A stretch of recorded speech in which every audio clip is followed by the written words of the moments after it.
Aujourd'hui, je te parle de marché public et plus précisément où chercher les marchés publics. Donc, je te fais cette vidéo parce qu'il faut que tu comprennes, j'ai envie que tu comprennes l'environnement des marchés publics. Et donc, pour pouvoir savoir où chercher les marchés publics, il faut que tu comprennes deux choses, que ça dépend du seuil et du type de marché. Donc, dans les marchés publics, je ne vais pas faire une vidéo trop longue, je vais juste droit au but et je veux juste que tu comprennes qu'il y a plusieurs endroits où tu peux aller chercher les marchés publics.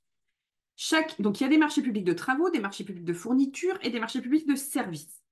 Il y a des seuils qui vont définir le formalisme des marchés publics. Tout ça, on le voit, donc soit dans le guide que j'ai créé, qui est gratuit, je te mettrai le lien en description, ou soit dans mon programme, ma méthode pour répondre efficacement aux marchés publics. Là, je veux juste que tu comprennes qu'il y a différents types de marchés et il y a différents types de seuils. Et ce qui est important, c'est qu'il y a des seuils. Donc, je ne vais pas te dire c'est quoi les seuils. Il faut juste que tu comprennes parce que si c'est un appel d'offres de marché, le seuil c'est ça. Si c'est un appel d'offres de travaux, le seuil c'est ça. Donc, c'est pas le but de t'expliquer tout ça. Encore une fois, tout ça, ce sont dans les programmes que je propose.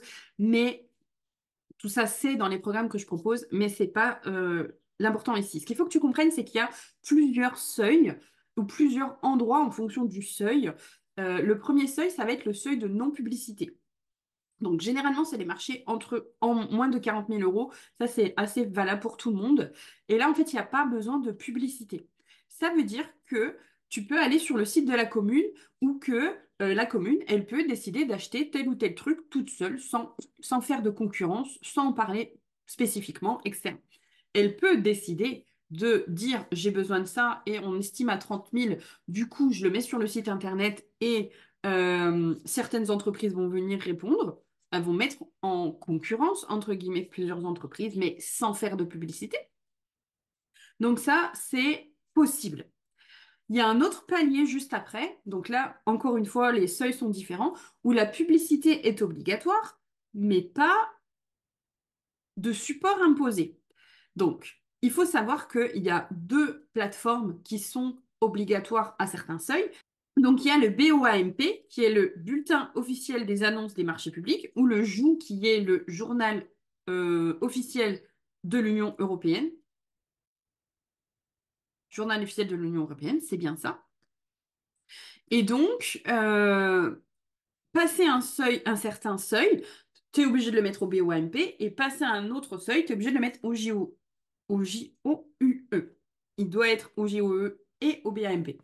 Et entre les deux, donc entre le seuil de non-publicité et le seuil où tu dois être sur le site réglementé, ben, il y a un autre palier en fait où là, la publicité est obligatoire, donc c'est au-delà de 40 000, mais tu peux faire ta publicité partout. Donc ça peut être sur la plateforme de l'acheteur, ça peut être sur le site de l'entité, partout, pas partout, ça doit être mis en publicité. Donc généralement, c'est sur la plateforme de l'acheteur, donc ou sur le site de l'entité.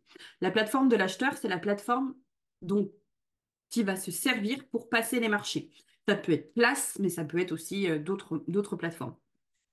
Donc, le but de cette vidéo, c'est que tu comprennes ça. C'est-à-dire qu'il y a des seuils de non-publicité. Par exemple, une commune, elle va acheter, je sais pas moi, des fournitures, elle en a pour 2 000 euros. Elle peut aller quelque part, acheter 2 000 euros. Elle n'a pas besoin de faire quoi que ce soit. Elle décide, elle achète. Il n'y a pas de règle de plus.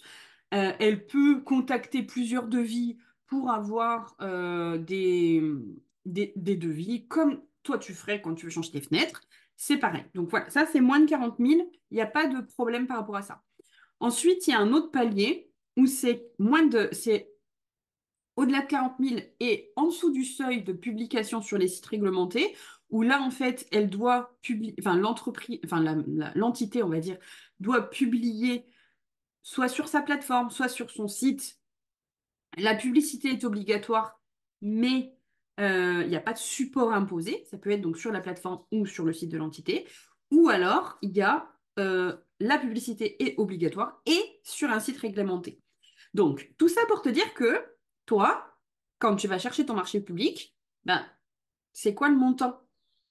Voilà, donc, je te dis ça pour plusieurs choses. Si tu es un entrepreneur, et que tu as des produits en dessous de 40 000, bah déjà, tu peux aller te faire connaître aux mairies. Comme ça, si jamais elles veulent acheter ou faire quelque chose, ou faire un site internet par exemple, ou des choses comme ça, n'hésite pas à aller voir les mairies pour dire oh oh, je fais des sites internet. Comme ça, le jour où elle change ton site internet, bah, elle peut faire appel à toi sans passer par un marché public.